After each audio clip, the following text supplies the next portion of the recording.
Hi, I wonder if you could just start by introducing yourself. Okay, I'm Steve Palmer and I'm best teacher at Fort Hill Community School, Basingstoke. I'm Jako Carstens, also a math teacher at Fort Hill Community School. You've both been involved in the ICAMs in the same school. Now, the first question is, why did you get involved? Because we had to, we were forced.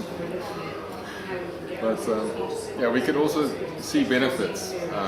So some of the benefits, the possible benefits, were explained to us before. We thought it would be interesting to be involved in a research project. Yeah, likewise, I think to try some new experiences and to try and think about some new ways perhaps of teaching mathematics that we weren't using before. And what did it involve? It initially involved us picking out a class and focusing on one particular class and working with one particular class and teaching them in a different way. So year 8 class.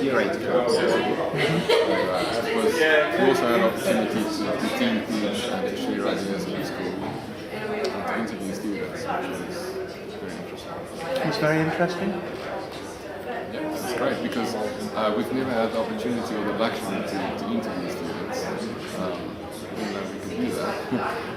But it was fantastic to in a really small group be able to dig deeper and to get to understand where the misconceptions really are. To just ask really questions and see how to go about it. And you did that together? You did interviews together? We did them together and separately. Mostly, I think, together. And what it allowed us to do, take a group of 4 students out into our kitchen area and we would film the conversation.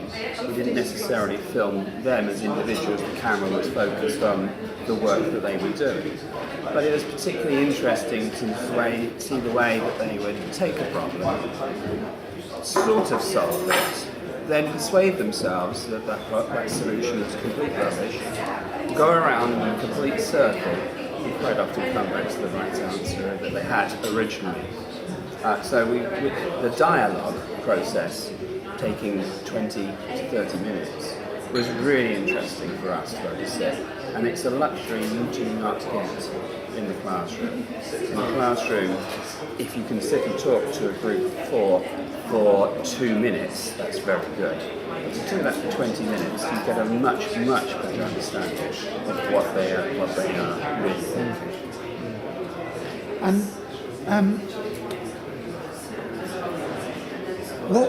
what would you say your students have got out of it? I think one thing, and that's, I think when I speak for Steve as well, one thing that I've learned to do is to facilitate discussion better. Not to give away an answer by nodding when they ask is this the correct answer. And to get them to talk about it. So I think what gain they got out of it is to be a little bit more independent in their learning. And to be engaged in longer sort of tasks where they need to solve problems, and solve more interesting problems that often are more real-life problems as well. It forces the dialogue forces them to think about the problem for longer. So the very fact that they have to explain their answer means that they're thinking about, well, why did they multiply those 2 numbers together? We wouldn't accept just that, well, you need to multiply 5 by 6 and then divide by 7. They need to explain why are they doing that. And that why process makes them think and understand what they're doing much, much better, rather than a very shallow explanation. And what would you say to other teachers about getting involved in research? Lovely time out to London, no strip out. But I find it really exciting to be part of it and to see the whole process of going about it. I think there's a lot to learn from it and to good practical ideas of how to change your thinking as a teacher.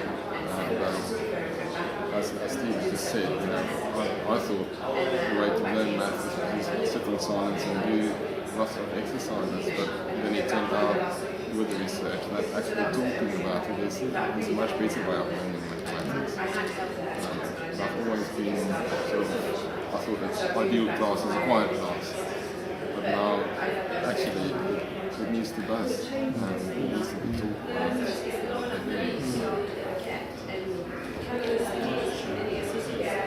You were sceptical at first?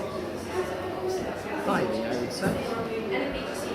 Especially the first few meetings that couldn't quite reach head or tail of where are we going with all this? What is this about? Is there really an agenda here and a plan as to how we're going to... So it was very confusing, especially in those first meetings. And also skeptical halfway through when you're delivering a new type of lesson and it doesn't work the first time around, but then after discussing things amongst ourselves, discussing it with against college people like yourself, you then learn how to deliver it better next time. Or you actually get a lot of information from a lesson that goes wrong, which helps you to plan and to work with the children so much better. Information is what you have to do. You need to be informed as to what their thinkings are, and if they are thinking completely differently to how you thought they were thinking, then how can you teach them? So actually, one thing I got out of this is if a lesson seems to go terribly wrong, that's not necessarily such a bad thing, as long as you can correct that going forward. But trying things out is very interesting. And having that flexibility and confidence to be able to do that, which you don't necessarily get when you're not part of the research program. And the final question is I suppose to ask you what you'd say to researchers about working with teachers and getting teachers involved in research. It's a pain. Well, I think researchers have got, they really have to sell this to teachers in a way where teachers could see the benefit for obviously themselves and mostly then for the students to learn. So I think teachers would be sitting up a lot more if they'd known that it would actually increase the learning of the students. So if researchers want to sell these ideas to teachers must clearly see the benefit for them and for the students in raising attainment, because eventually that's what schools are measured against. So, and of course, if you can raise the attainment, it makes your job so much easier and so much more pleasant. Okay, thank you very much. Very well.